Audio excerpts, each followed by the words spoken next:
భూభారతి ద్వారా ఈ నెల 15లో పంచాయతీ ఎన్నికల షెడ్యూల్. భూభారతి ద్వారా సాదా బైనామా సమస్యలు పరిష్కరిస్తాం. అర్హులందరికీ ఇంద్రమయంలు. మంత్రి పొంగులేటి వెల్లడి. పొంగులేటి సీనన్న గారు మీరు చెప్పారంటే తప్పకుండా జరిగి తీరుతుంది. అది లెక్క తేలింది కాబట్టి ఏదో మనము ఇది తప్పకుండా వేయాల్సిన ఎపిసోడ్ కాబట్టి అట్లా అని ఇస్తున్నాం అంత. కానీ రేపటి నుండి ఖచ్చితంగా ఉదయం సాయంత్రం మొన్న చెప్పినట్టుగానే అందుకోసం ఈరోజు మొదలు పెట్టేసినాం. నాకు ఇంకొక ఇక అదనపు వార్తల్లో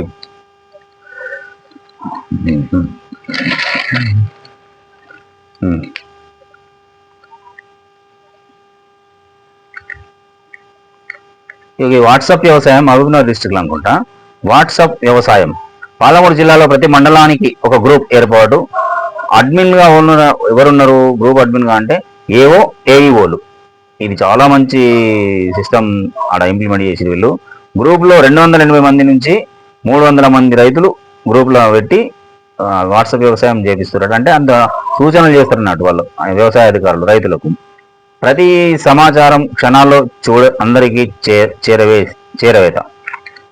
చిన్న విషయం కూడా ఆ గ్రూప్లో పెడితే అందరు చూసుకుంటారు. అంటే చీడ పురుగులు అవి ఇవి ఏ మందు ఎప్పుడు ఏది ఏ రోగం వస్తే ఏ మందు కొట్టాలి, ఏ నాటు వేయాలి, ఏం మందులు వాడాలి, లేదు ఎట్లా వ్యవసాయం చేయాలనేది ఇది చాలా మంచిది. ఇది నిజంగా చెప్పాలంటే ఒక జిల్లాలని కాదు అన్ని జిల్లాలు విస్తరించేసి అందరూ వ్యవసాయ అధికారులు ఈ మాదిరిగా చేస్తే మీరు ఫీల్డ్ మీదకి మీ దగ్గరికి వాళ్ళు వస్తారు, వాళ్ళ దగ్గర మీరు వచ్చే లోపు మీరు ఇచ్చిన ఇన్ఫర్మేషన్ ప్రకారం గ్రూప్లో వెళ్ళిపోతుంది.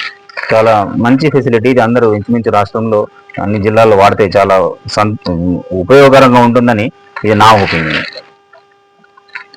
తెలంగాణ ఆర్టీసీ రూట్ ఎటు ఇది ఒక్కటి మాత్రం క్లారిటీ ఫుల్గా చదివేసి మనము సమయం చూసుకోవాలి. తెలంగాణ ఆర్టీసీ రూట్ ఎటుంటుంది రోడ్ల మీద మొన్న వరుస పెట్టి కామారెడ్డి డిపో బస్సులు ఒకరోజు పొలాల్లోకి దూసుకుపోయింది. ఇంకొక రోజు ఇక్కడ హైవే మీద డివైడర్ ఉంటుంది కదా, ఆ డివైడర్ ఎక్కి దానిపైన అటు ఇటు సగం ఉండిపోయింది. ఆ క్రెయిన్ బట్టి తీసి పక్కన పెట్టిండు. అది ఆర్టీసీ రూట్ ఏంటంటే ఇక మరి అది బ్రేకులు ఫెయిల్ అయినాయని చెప్పి అడిగితే బ్రేకులు రాలేవన్నారు. అక్కడ ఏం జరిగింది అనేది మన దగ్గర ఫొటోస్ ఉన్నాయి.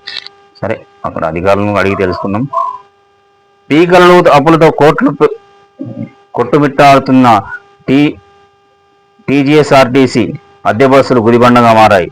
ఆదాయం ఆర్టీసీది, డబ్బు ప్రైవేటు వాహనాల యజమానులకు అన్న ప్రశ్న ఉదయిస్తున్నది.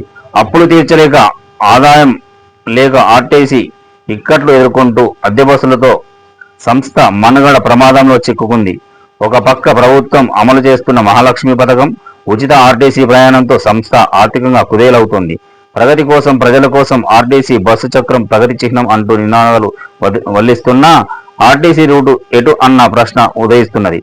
ప్రజా రవాణా వ్యవస్థగా నిరంతరం ప్రజలకు సేవలు అందిస్తున్న తెలంగాణ రోడ్డు రవాణా సంస్థకు ప్రభుత్వం నుంచి ఆర్థికంగా చేయూత అందుతుందా అనే ప్రశ్న వెలుగు చూస్తున్నది. ఆర్టీసీని బలోపేతం చేసి ప్రజా రవాణాను మెరుగుపరచాల్సిన సర్కారు ప్రైవేట్ ఎలక్ట్రికల్ బస్సులను ప్రోత్సహించడంతో అనేక సందేహాలు అనుమానాలు వ్యక్తం అవుతున్నాయి. అద్దె బస్సుల వల్ల ఆర్టీసీ మనుగడకు ప్రమాదం పొంచి ఉంది. ఆర్టీసీలో డీజిల్ ఇతర బస్సులు ప్రజలకు సేవలు అందిస్తుండగా కొత్తగా ప్రైవేట్ పెట్టుబడిదారులు ఎలక్ట్రికల్ బస్సులు తయారు చేయించి వివిధ డిపోలు నడిపిస్తున్నారు.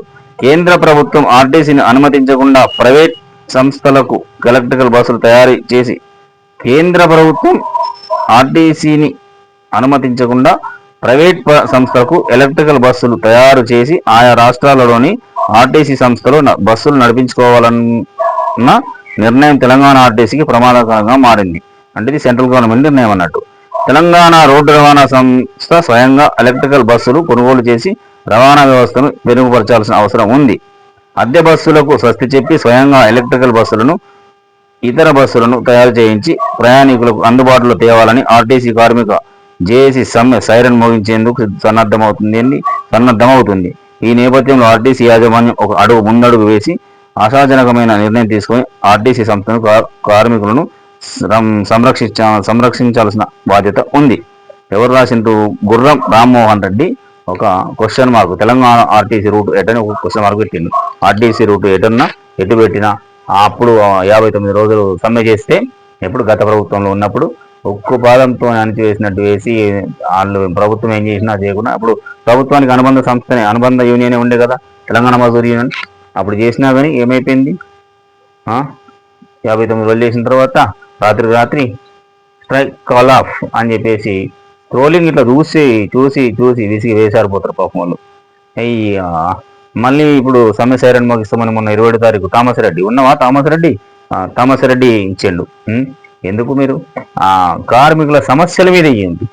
అంత క్లారిటీగా ఉన్నది. ఎలక్ట్రికల్ ఈవీ బస్సుల్ని ప్రవేశపెడుతుండ్రు, అప్పుడేమో వద్దు అన్నారు. మరి అవే బస్సులు ఇప్పుడు వచ్చినాయా లేకపోతే వీళ్ళు కొత్త తయారించేయించిండ్రా? మరి ఇది అడుగుంటుంది కదా ముందు. అంటే మెల్లిమెల్లిగా చాపకంది నీరులాగా ఈ ప్రభుత్వం కూడా ఆర్టీసీ నిర్వీర్యం చేయడానికి ప్రయత్నం చేస్తున్నదా అన్న తీరుగా ఆ యొక్క వార్త సారాంశం ఉన్నది. అది చూడండి ముందు. ఇక ఇది మనం ఈరోజు అందించాలనుకున్న ఈవినింగ్. ఎందుకోసం అంటే తప్పకుండా వ్యూయర్స్ చూస్తూ ఉంటారు కాబట్టి సారీ వ్యూయర్స్, ఆడియన్స్, ప్రజలరా. ఎందుకోసం అంటే మార్నింగ్ కొంచెం హెల్త్ బాగాలేక నేను మార్నింగ్ న్యూస్ ఇవ్వలేకపోయినాం. మీరు అతి తక్కువ టైంలో మన ఛానల్ను ఆదరిస్తున్నందుకు మీకు ధన్యవాదాలు తెలుపుకుంటూ ఏంది చూస్తూనే ఉండండి B6 మన వెలుగు. నేను మీ రాజేష్.